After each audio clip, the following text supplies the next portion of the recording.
Real Combat UK here in Blyth, northeast of England, home of Millennium Martial Arts. If you want to know what's going on, come with me and have a look.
The pressure's on. Ankles are going over the top of shin guards and everything here.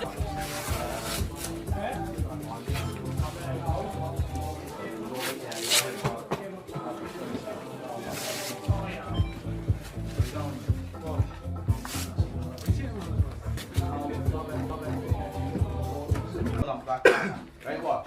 It goes there and then there. As soon as he steps back, this is what happens. Reed just fills the space. Okay? Right?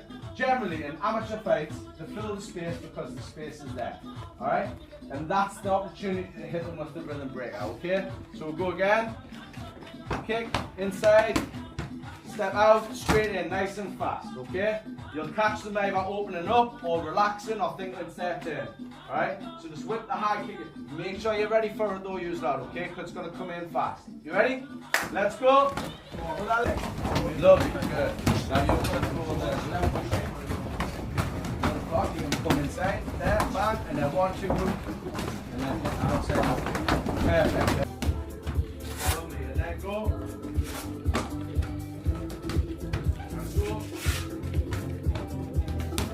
Okay, so once you learn the drill and you get used to it, let's start putting some power and speed into it, okay? Alright, let's go! Try and get nice and low there. That's it, yeah. Just takes your legs. Do you know what I mean? Yeah. And it's a little bit better for you. Yeah. Do you want to go? Yeah, yeah. Boom, boom, boom, boom, boom. Yes, there you go. Please step. There, yes, yeah. This is what I'm saying about it. It's probably a plastic bag. Yeah. They're not going to stay around for a slip next to this. If you can cut this first one, if you can catch it first, Yeah, you're going to right.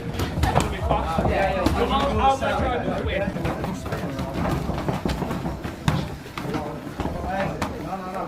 The high kick straight up. No, your back leg high kick.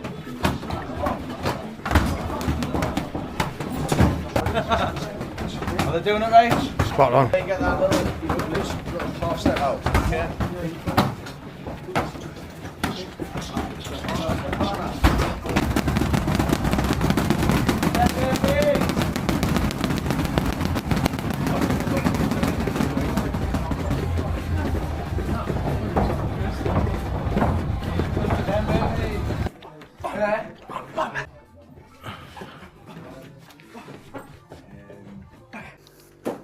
Just tell us about Millennium, how it started, and all the journey about Millennium over the years. So Millennium Martial Arts is our 17th year.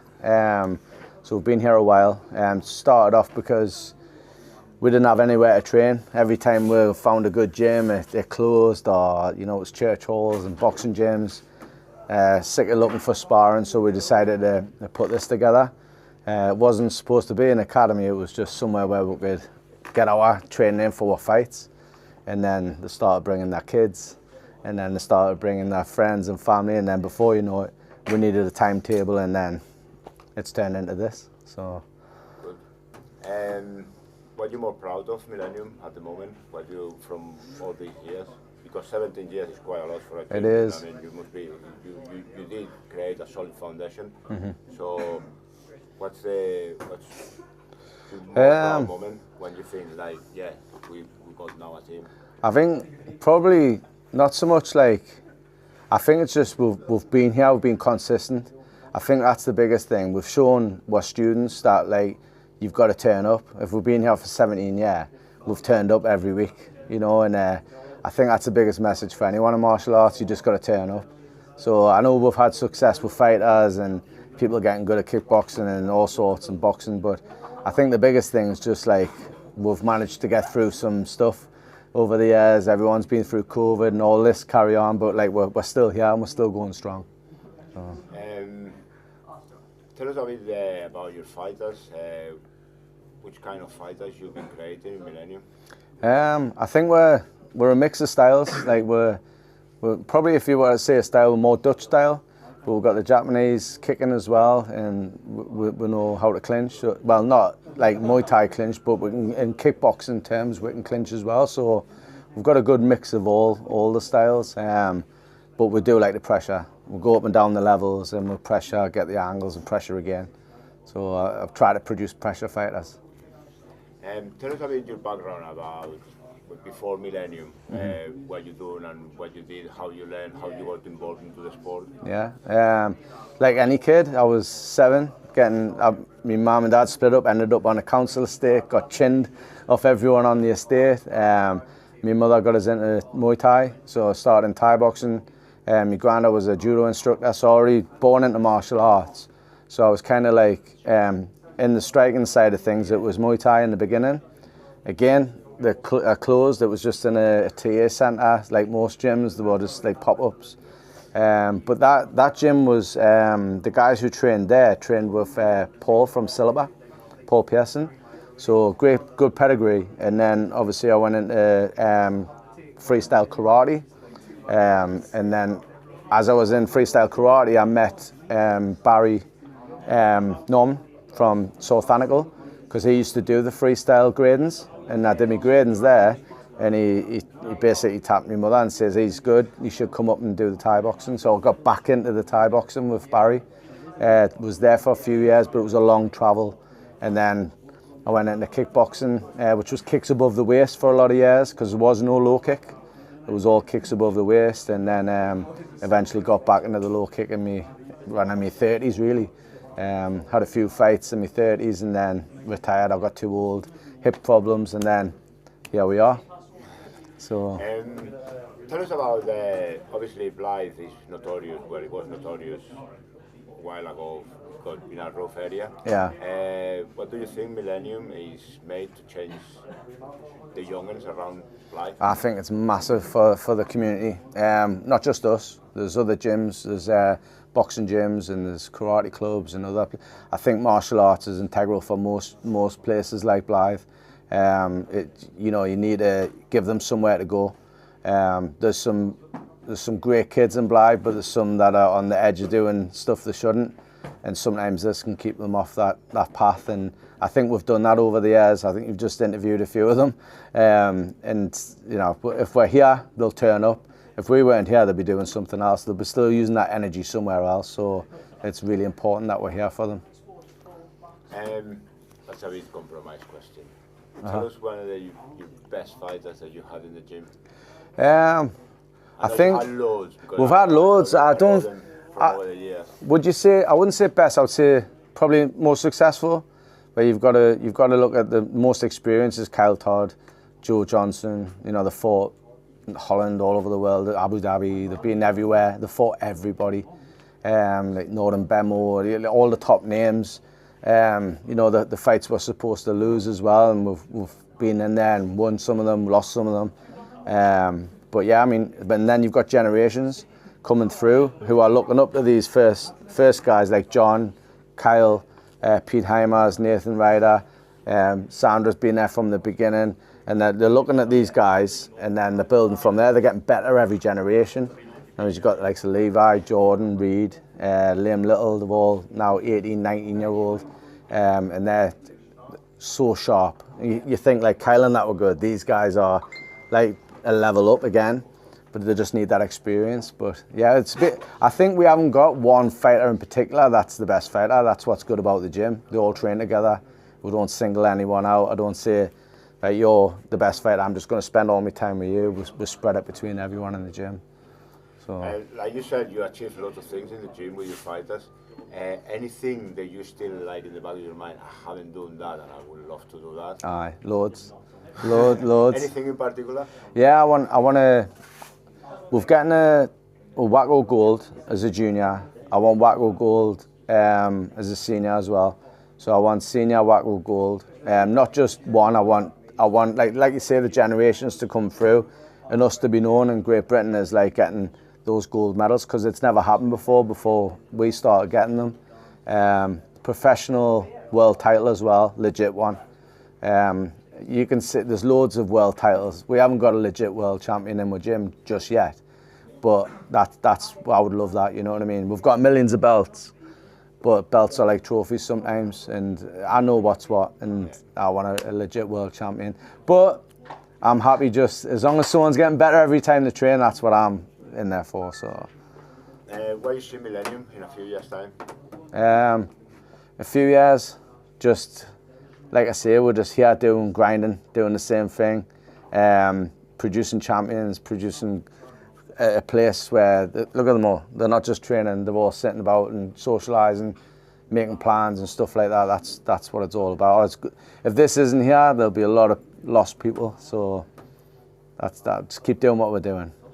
And now, a bit more, not personal, but you've been training lots of fighters, okay? And what it's like training your sons now and seeing your sons in the ring? Yeah, it's difficult. I mean, as soon as I try and match my sons, they've got my name, and anyone does their research, you go, oh, Tony's the coach, that's the son, he must be good. Remember, it's my two sons and my daughter had the same problem, and unfortunately I've got to match them up. So like Grayson's having his first gala fight, like evening show fight. He's had tournament experience and he's done interclub since he was a baby, but I've had to put him in there with a guy who's had 6 fights. And he wouldn't do that. I wouldn't do that with one of my normal fighters. So I've got to be extra hard on them, unfortunately. I've got to push them a little bit more, and they don't get away from it either. They come home with me and it's like, you know, you shouldn't eat that. You get out, do your run and all that. He's laughing, but it's the same. And Reed as well. Reed's only had 9 fights total, and he's having to go into the semi-pros because who'll fight him? And he's good. He's good. He warrants it. Don't get us wrong, but he should be having fights with people who were 9 fights. He's not. He's having fights with people with 20 fights. Yeah. So I haven't seen Grayson fight, but I saw Reed. Yeah. His last fight in the home show. Yeah. And it was awesome. What's your expectations from him? Yeah, I think, well, Reed's like, if he's committed to it, he's got a full-time job now, so that changes everything. He's like, he's having to find that balance in like work, life, training. It's hard, but I think at his weight, with him being like low 50s, like if he fully commits to it, he could go as far as he wants. Asia's the place for the lower weights, so he could be fighting over in Japan, and if he sticks at it, because in Britain there's not many at his weight. You could probably count on one hand the amount of semi-pros at 52 kilo, 51 kilo. So you got to go abroad, and he's doing the wackos as well, so that'll keep him busy. So coming back about that's the pool in Britain, and obviously in the UK you can make a career out of it. But it's getting better. Yeah. How you see the sport and how it's been developed for young lads to try to make a career in the UK? it is difficult. I wouldn't say it's there yet. I always say to the lads, when they're like, make sure you've got something first. You know, like go college, get your education, get qualified, do all that first.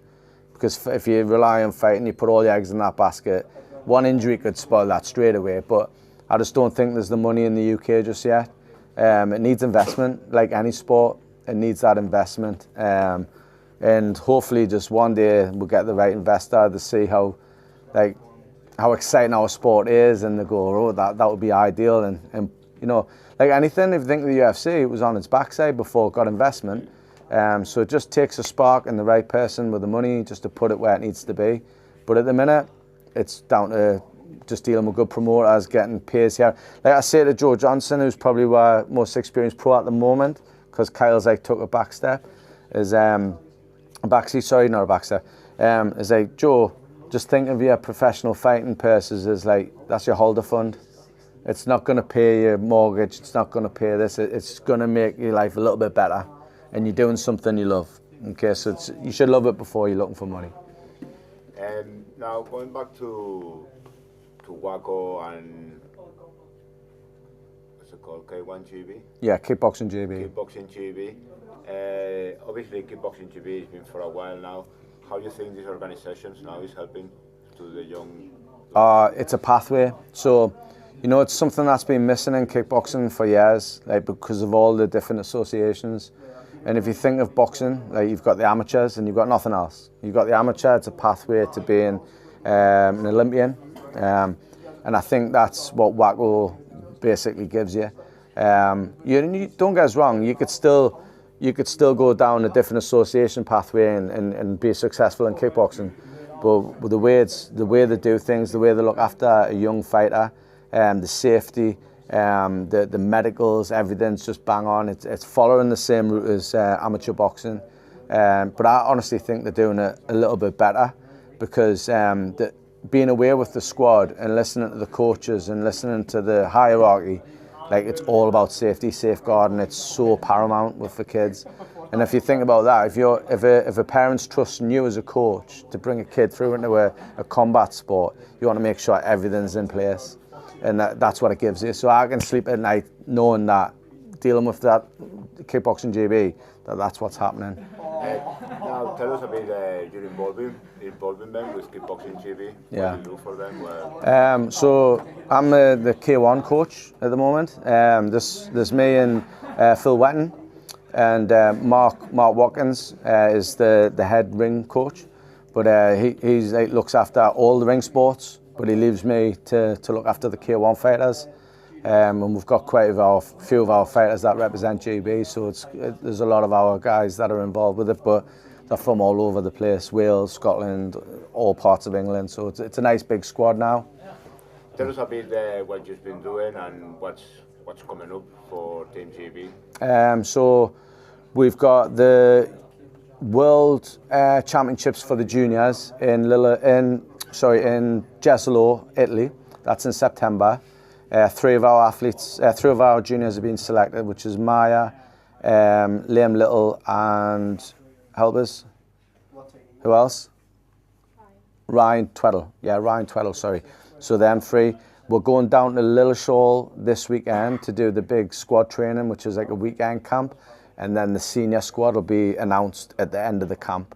So we'll find out who's going to North Macedonia in November for the European Championships, which is a qualifier for the European Games.